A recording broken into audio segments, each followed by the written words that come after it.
Assalamualaikum warahmatullahi wabarakatuh. Perkenalkan, nama saya Rismana Damayanti, NIM 12021841174. Hari ini saya akan menjelaskan mengenai transitioning from analysis to design using interaction diagram. Adapun tujuan pembelajaran kita pada hari ini ialah yang pertama, menjelaskan tujuan dan elemen dari desain model. Yang kedua adalah mengidentifikasi elemen-elemen penting dari UML Communication Diagram. Yang ketiga, membuat tampilan dari Communication Diagram dari desain model. Yang keempat, mengidentifikasi elemen-elemen penting dari UML Sequence Diagram. Dan yang terakhir adalah membuat tampilan dari Sequence Diagram dari desain model. Adapun proses map kita, yang pertama adalah saat ini kita berada pada desain model, di mana artifacts include-nya yaitu domain class model, use case form, dan juga scenarios. Perlu kita ketahui bahwa desain model ini dibuat dari requirement model yang terdiri dari use case dan juga domain model, dan desain model ini merupakan gabungan dari arsitektur model yang nantinya akan menghasilkan sebuah solution model. Interaction diagram merupakan kumpulan nama dari beberapa diagram, yaitu diantaranya sequence diagram, communication diagram, yang sebelumnya dikenal sebagai collaborative diagram, interaction overview diagram, yang merupakan kombinasi dari activity diagram dan juga sequence diagram fragments.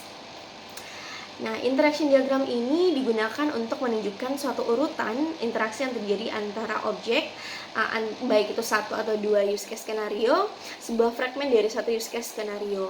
Nah, dia juga dapat digunakan untuk menunjukkan interaksi yang terjadi antara sistem maupun subsistem.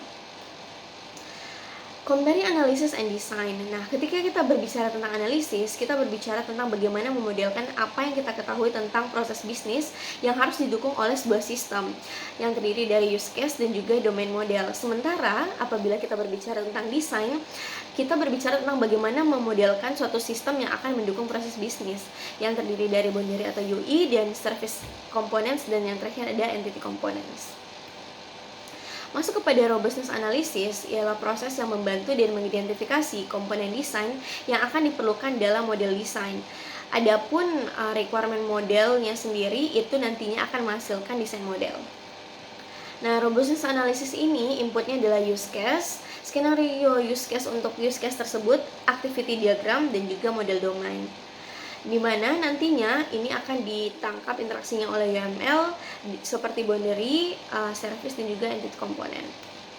Nah, boundary component sendiri ialah digunakan untuk memodelkan interaksi antara sistem dan juga aktornya, yaitu pengguna dan sistem eksternal, baik itu abstraksi layer UI, sensor, antarmuka komunikasi, komponen unit tingkat tinggi, serta satu yang perlu di-highlight bahwa setiap komponen boundary itu sedianya harus dikaitkan dengan satu aktor. Nah, entity component sendiri itu digunakan untuk memodelkan informasi yang berumur panjang dan persisten, di mana biasanya sesuai dengan objek domain, sebagian besar entitas persisten, dan dapat memiliki perilaku yang kompleks. Nah, service component sendiri ini itu mewakili komponen koordinasi, pengurutan transaksi, dan juga kontrol objek, di mana ia itu berfungsi untuk mengkoordinasikan control flow dan mengisolasi setiap perubahan workflow dari boundary dan juga entity components. Nah, service and entity components ini di mana dia adalah suatu komponen entitas yang akan sering memiliki komponen layanan yang sesuai, di mana service object akan sering mengontrol objek entitas yang sesuai, dan service object itu dapat mendelegasikan ke objek layanan lain. Sedangkan untuk boundary and entity components itu di mana komponen boundary dapat mengambil atribut dari komponen entitas. Nah, robustness analysis ini cara yang dilakukan yang pertama adalah kita memilih use case-nya, yang kedua buat communication diagram atau sequence diagram dengan cara identifikasi komponen desain, gambarkan hubungan antara komponen-komponen ini, dan beri label asosiasi dengan pesan.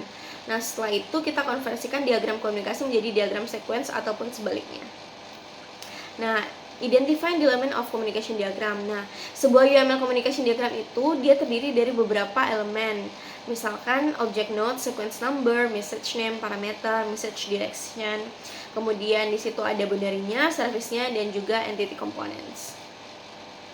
Ini merupakan contoh secondary use case skenario atau example-nya di mana dia melakukan reservasi, kemudian di reservation service ini dia akan meng-create nantinya reservasi dan mendapatkan reservation number ataupun dia meng-get reservation number. Nah, identifying the element of communication diagram di mana sebuah pesan itu dapat menunjukkan nama pesan arah panah. Nah, arah panah ini terbagi dua, arah panah yang padat untuk menunjukkan pesan yang sinkron dan panah terbuka untuk menunjukkan pesan yang tidak sinkron. Sedangkan nomor urut itu menggambarkan urutan pesan. Masuk kepada pembahasan selanjutnya yaitu creating a communication diagram di mana kita akan memilih use case yang sesuai dengan cara menempatkan aktor ke dalam communication diagram, kemudian menganalisis use case form dan juga activity diagram untuk use case-nya. Nah, setiap tindakan dalam use case ini, dia akan mengidentifikasi komponen boundary, layanan atau servisnya, komponen entitas ataupun entity komponennya, dan nantinya akan ada tambahan interaksi lebih lanjut seperti metode baru, service, dan komponen.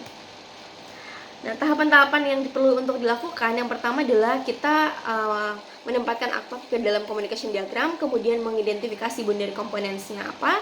Misalkan agen pemesanan membuat permintaan kamar melewati tanggal kedatangan tanggal keberangkatan Didi, dan jenis kamar yang diminta.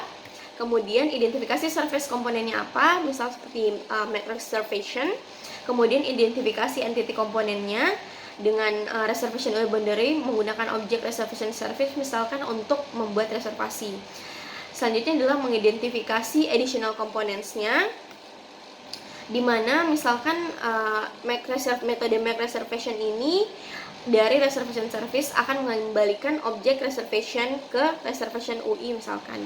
Kemudian dia akan memanggil metode get reservation detail dari reservation yang mengembalikan rincian dari reservasi itu sendiri. Nah, ini kemudian akan diberitahukan apakah agen pemesan info ini akan diberitahukan kepada agen pemesanan atau misalkan tidak.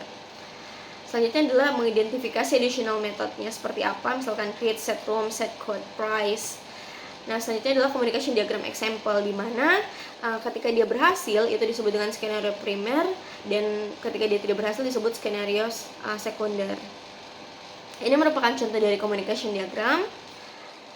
Kemudian masuk kepada sequence diagram, di mana sequence diagram ini memberikan perspektif tentang interaksi antar objek, dapat digunakan sebagai pengganti dari communication diagram, dapat dikonversi ke communication diagram, dan dipercaya ini lebih berguna untuk developer dan highlight waktu untuk interaksinya.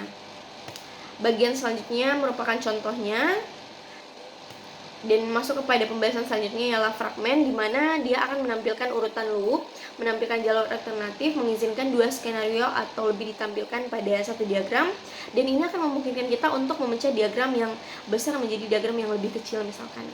Dan ini merupakan contoh yang fragmen di mana terdiri dari aktor, kemudian ada boundary-nya, kemudian ada service-nya, dan ada time waktu antara misalkan dari labeling ke borrow buku itu terjadi suatu proses di mana scan book code misalkan. Nah, masuk kepada sequence diagram example, skenario primer itu untuk berhasil, skenario sekunder itu tidak berhasil, di mana diagram urutan fragmen yang menunjukkan perincian yang lebih halus untuk fragmen get reservation detail juga ada, dan termasuk fragmen looping itu sendiri. Ini merupakan contoh dari sequence diagram example. Nah, dan yang terakhir kita masuk kepada summary kita, di mana diagram interaksi ini digunakan untuk mengidentifikasi komponen desain yang memenuhi suatu use case. Interaksi objek yang ada itu dapat divisualisasikan dengan UML, communication diagram, dan yang terakhir adalah sequence diagram. Nah, mungkin sekian yang dapat saya sampaikan pada presentasi kali ini. Jika ada pertanyaan yang ingin disampaikan ataupun pernyataan yang kurang jelas, mungkin bisa di komen di bawah dan nanti akan saya bantu untuk jawab. Terima kasih, mungkin sekian, bye-bye.